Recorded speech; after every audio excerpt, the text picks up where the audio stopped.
Bom dia, pessoal. Prazer estar aqui com vocês hoje para a gente falar de uma agenda muito comentada ultimamente, seja por aspectos positivos, mudanças climáticas e tudo que a gente vem sendo impactados, e por muito questionamento sobre, de fato, quanto a agenda ESG está ganhando velocidade, ou, de fato, a gente está chegando no ponto que a gente precisa, né?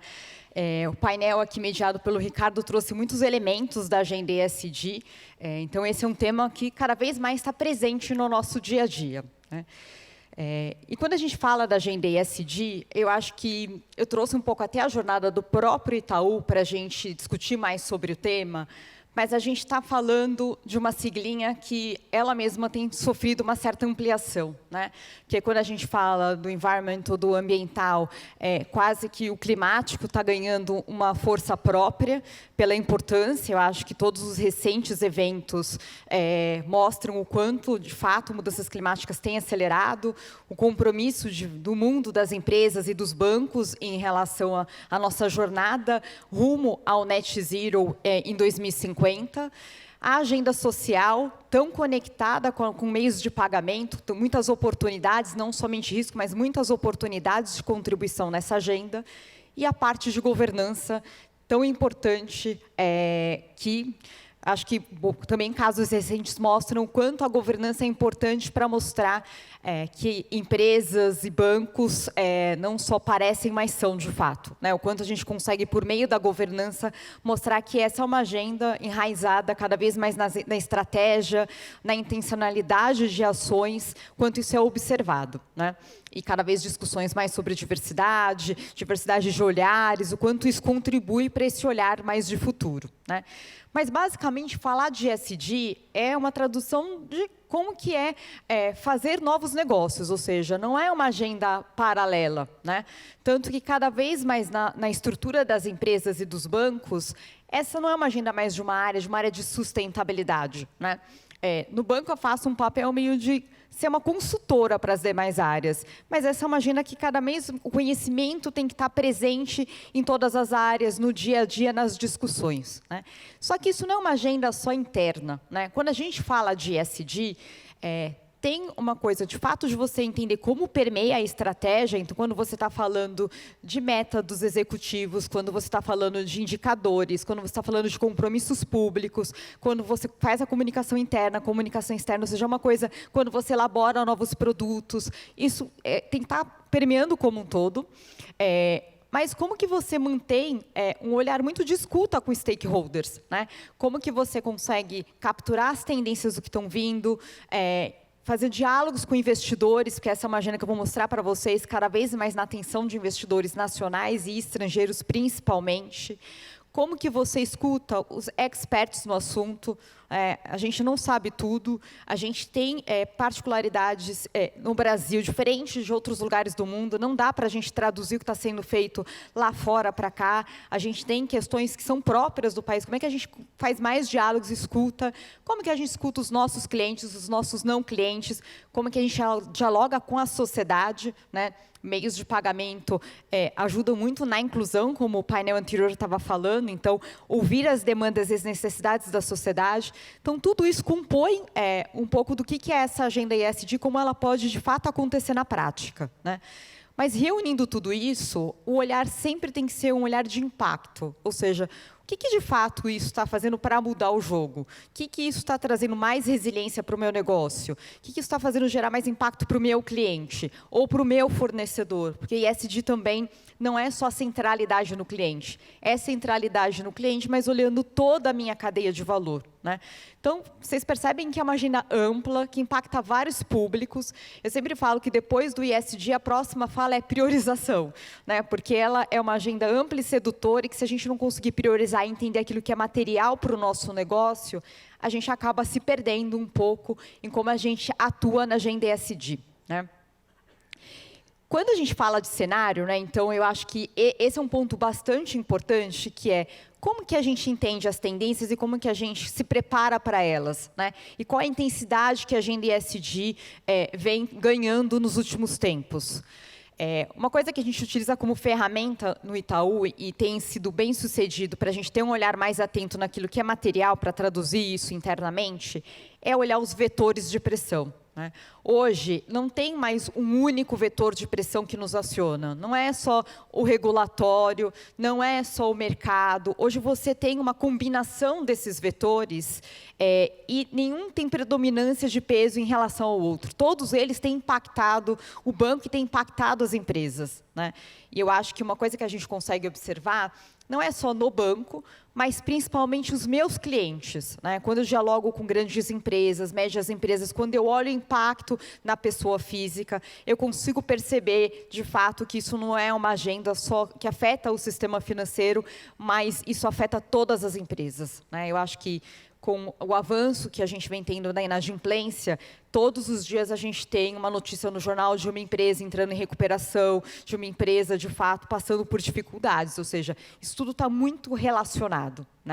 Quando a gente fala de vetores, eu acho que tem um vetor importante de investidores e mercado, porque antes era percepção. Então, a gente tinha uma percepção de que era uma agenda positiva, que era uma agenda reputacional. Com certeza tem impacto reputacional, mas ela vai muito mais além. Então, quando a gente olha um pouco para o efeito reputacional de empresas, e a gente olha empresas que passaram por questões reputacionais no passado recente, e olhou qual era a resiliência na reputação, no geral, qual foi a recuperação, ou qual foi a escuta aberta de todos os públicos e imprensa para elas, a gente consegue perceber que as empresas que tinham práticas ESG mais robustas e com maior transparência, que ela teve muito mais uma recuperação reputacional ou o poder de conseguir ter uma escuta aberta desses stakeholders para entender que a intencionalidade da empresa vai numa agenda de desenvolvimento e de evolução, mas, de novo, a gente não sabe tudo, e, com certeza, todos os dias, qualquer empresa está aqui sugestiva a passar por alguma questão. Só que o que diferencia é um pouco quando você olha para a empresa, suas práticas, e o quanto isso está transparente para dizer, isso foi um fato isolado, ou, de fato, isso foi algo que faz parte da jornada de evolução. E isso atestado por grandes consultorias, como McKinsey, Bain, quando você olha todas elas, Accenture, todas elas hoje têm feito uma série de estudos muito robustos, olhando casos e comparando por um pouco de práticas divulgadas por essas empresas, qual foi o retorno que ela teve nesses momentos. Uma outra coisa também muito importante é um pouco da resiliência financeira. Antes, a gente tinha um olhar financeiro e a gente olhava para as práticas por investimento social privado, eram agendas paralelas. E até no último bullet do regulatório, vou mostrar para vocês que cada vez mais existe uma convergência, não existe mais essa separação de agendas. Uma grande consultoria fez um estudo na pandemia para mostrar, no processo da pandemia e o impacto financeiro, como as empresas tinham reagido. E o que foi atestado por essa grande consultoria, pegando vários cases internacionais, que aquelas empresas que, de fato, tinham uma governança robusta, tinham práticas ESG mais robustas, ela teve uma resiliência financeira, ela sofreu menos impacto e se recuperou mais rapidamente do que aquelas empresas onde isso não estava presente, principalmente no processo de governança. Ou seja, você conseguir dialogar sobre isso nos seus fóruns, ter fóruns estabelecidos para discutir sobre essa agenda no conselho de administração, nos comitês executivos, nas diretorias e transformar isso uma prática, fez a diferença para que essas empresas sofressem menos volatilidade, conseguissem responder mais rapidamente aos desafios que a pandemia trazia financeiramente para essas empresas.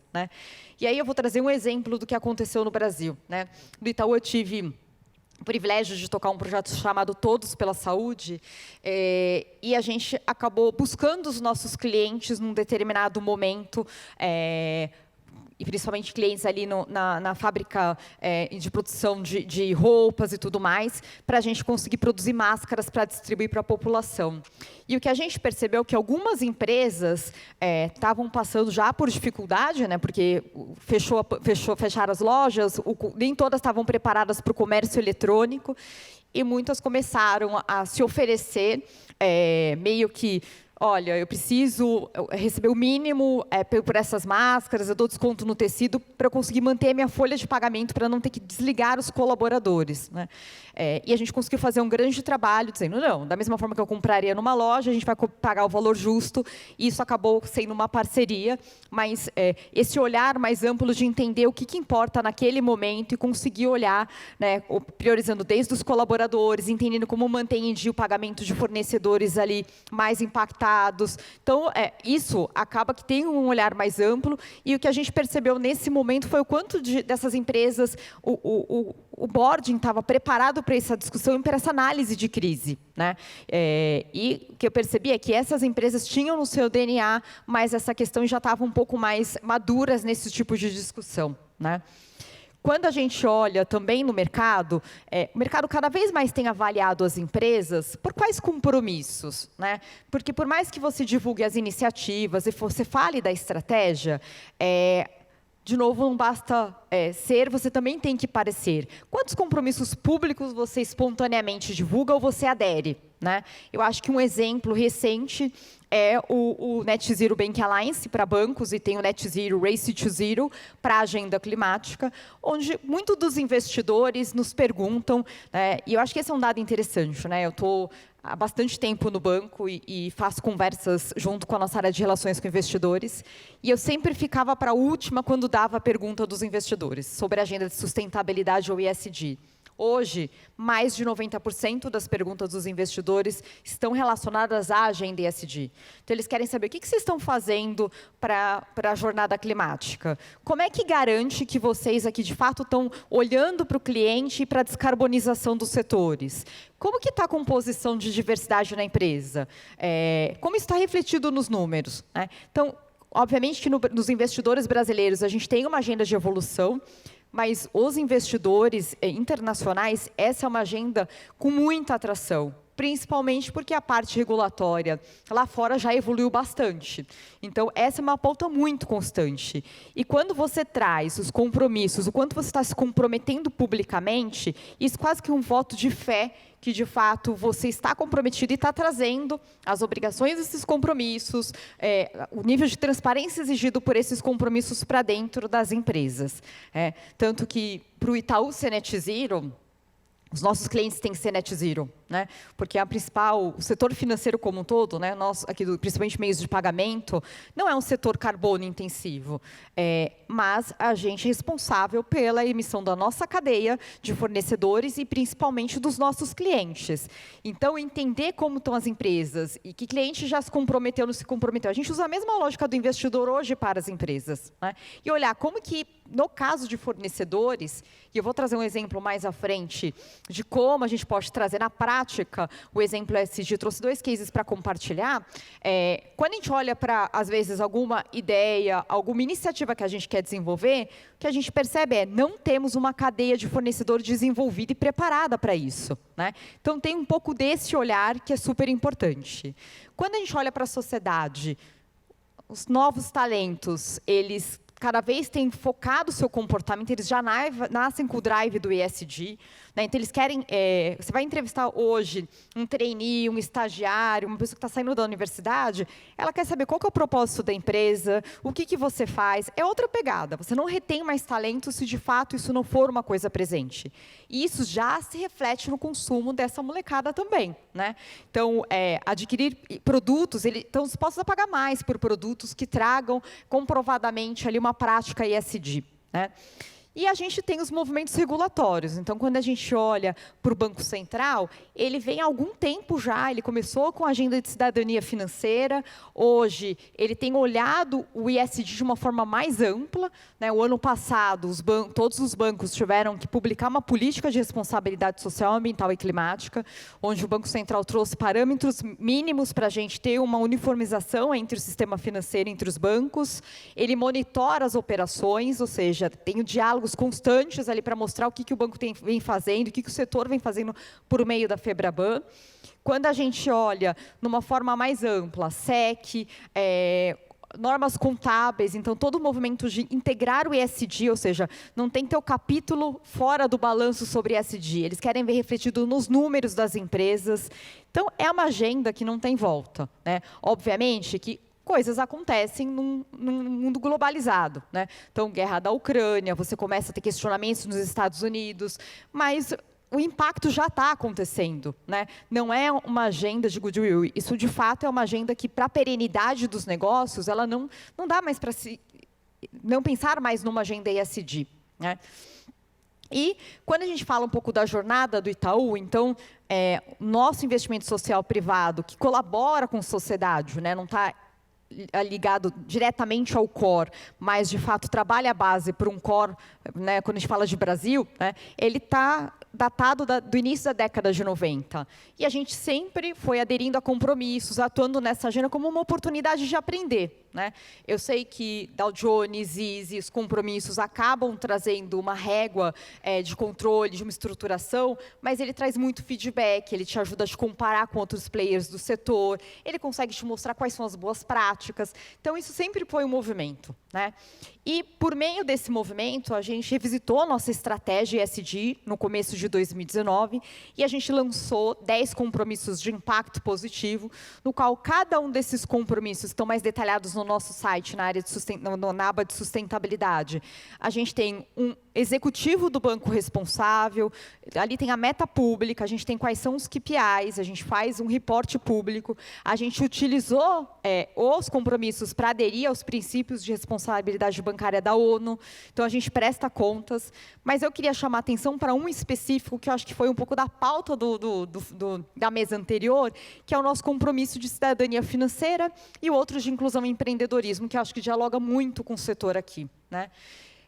Educação financeira, orientação financeira, cidadania financeira, o termo que a gente queira utilizar, é um termo muito desafiador, né? Porque o que a gente cada vez percebe mais é que a gente tem que dar conta de gaps que a gente traz lá na educação, né? Quando a gente olha o desempenho dos alunos do Brasil, no PISA, e vê o quanto de educação, e mesmo em escolas particulares, a gente percebe o quanto, de fato, a gente tem um gap importante. E aí a gente migra todo mundo para o mercado de trabalho formal ou para o empreendedorismo sem ter uma base, e com isso a gente começa a perpetuar conceitos e falta de cultura de lidar com as finanças. A gente faz uma série de estudos, seja na Febraban, a Bex também já fez uma série de análises que mostra que não está no nosso dia a dia discutir finanças em casa. Então, você não tem isso na escola, você não tem isso no dia a dia em casa, e você chega no mercado de trabalho e começa a usar as finanças da forma como a gente utiliza, né? E quando você pensa na quantidade de pessoas que tardiamente são bancarizadas, isso só vai criando mais intensidade, né? Com todo o processo de digitalização e inovação, aqui tem uma grande oportunidade de como que a gente traz de forma contextualizada, né? Porque na escola a gente consegue atuar e trazer cada vez mais o tema de educação financeira mais presente. Mas, para o adulto que já está no mercado de trabalho, que já está com esses conceitos, a forma da gente mudar o jogo é usar as informações a favor dele, trazendo conceitos de educação financeira contextualizado naquele momento que ele precisa consumir. Isso, de fato, é o que tem se provado cada vez mais efetivo nessa agenda. E eu acho que essa é uma das maiores contribuições, né? Outra coisa é a inclusão e empreendedorismo. Quando a gente fala do nível de empreendedorismo informal no Brasil, né, que eu brinco que é o famoso cliente CNPF, que ele usa os mecanismos de pessoa física para o seu negócio ainda meio que informal, formal, informações sobre o consumo desse cliente também passa a ser uma base valiosa para a gente ajudar nesse processo de desenvolvimento.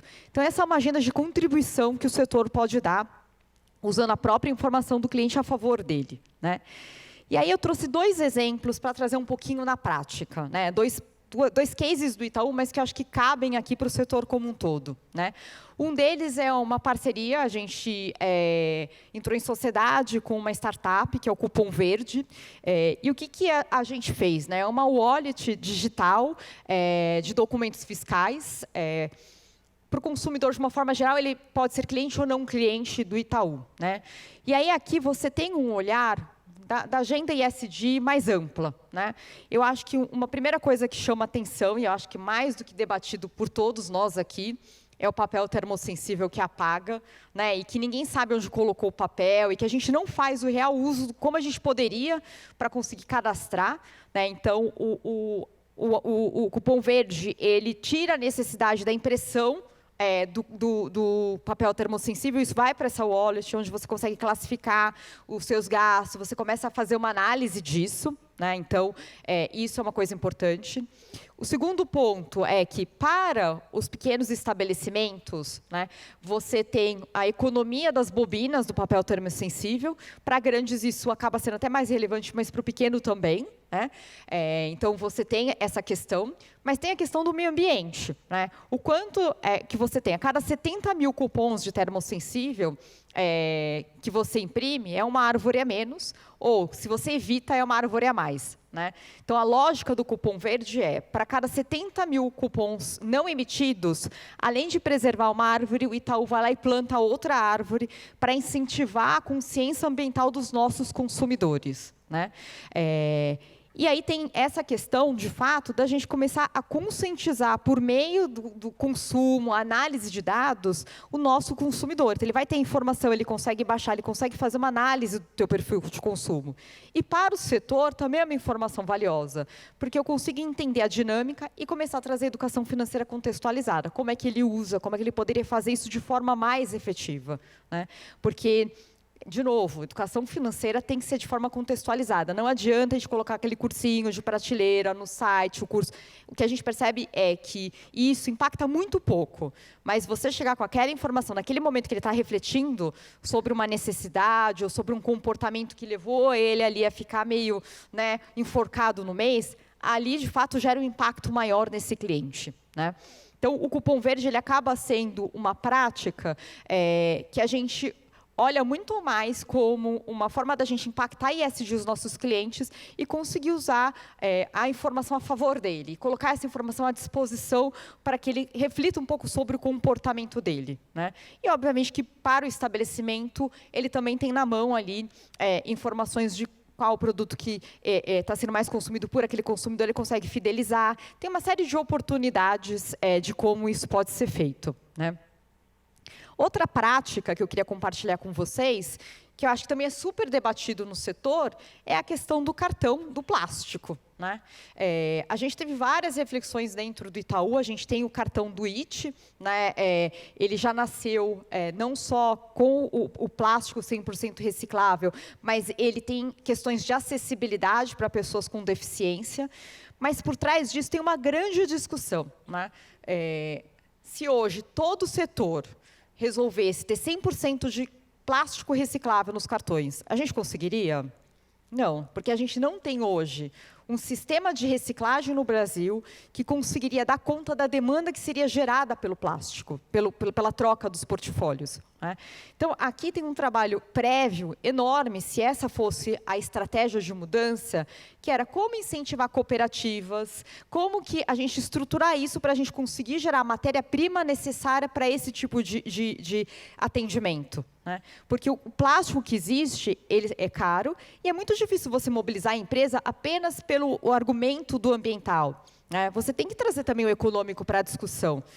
Tem que ser uma relação e ESG é sempre uma relação de ganha-ganha, né? Então, aqui entra um aspecto social muito importante.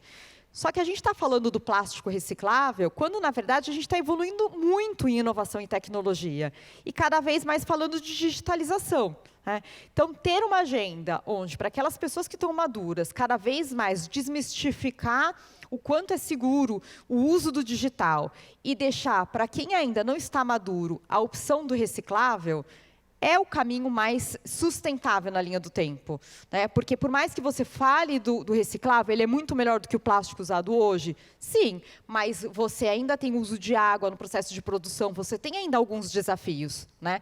E quando a gente fala do mundo digital, aqui tem uma oportunidade enorme, né? Porque o que a gente percebe, e sempre fala, mas o pessoal de baixa renda vai ter dificuldade. Todo mundo tem acesso ao WhatsApp, tem acesso ao Facebook. Isso significa que tem caminhos de como a gente traz a maturidade na digitalização. É uma jornada, é um caminho, mas é super possível. Então, o ponto que eu queria trazer hoje de reflexão para vocês sobre a agenda ESG é que não tem mais volta, né? Eu acho que tudo, a gente falou sobre várias coisas onde você vai vendo o quanto isso está compondo a estratégia, o quanto isso impacta de várias formas, né?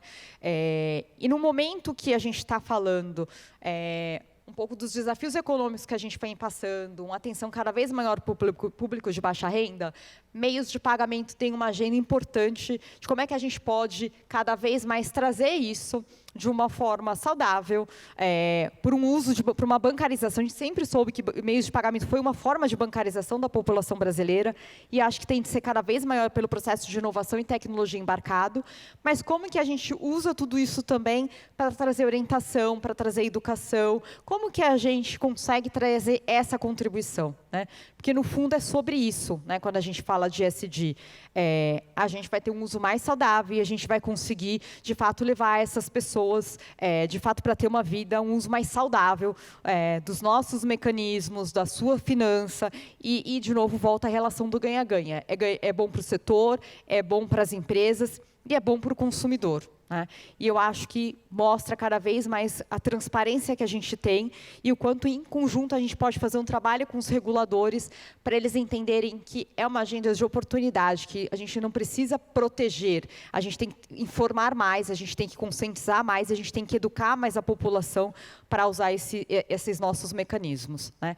Que eu acho que o que mais o setor tem feito é estudos, mais o setor tem feito é dialogado sobre isso. Eu acho que painéis anteriores está muito claro quanto de investimento tem em tudo isso, e eu acho que é um pouco sobre isso. Eu acho que o ESG é uma agenda que é esse o espaço para a gente dialogar e trazer, né? Testar, estudar e conseguir mostrar o real impacto dos nossos clientes, né? E aí, quem quiser saber mais, a gente tem uma aba em sustentabilidade, onde estão todas as nossas metas, estão as nossas práticas. E se vocês quiserem conhecer alguma coisa com mais detalhe, eu também estou no LinkedIn. Meu nome é Luciana Nicola, no LinkedIn. E eu estou à disposição para quem quiser falar um pouco mais sobre ESG. Obrigada, gente. Foi um prazer estar aqui com vocês hoje.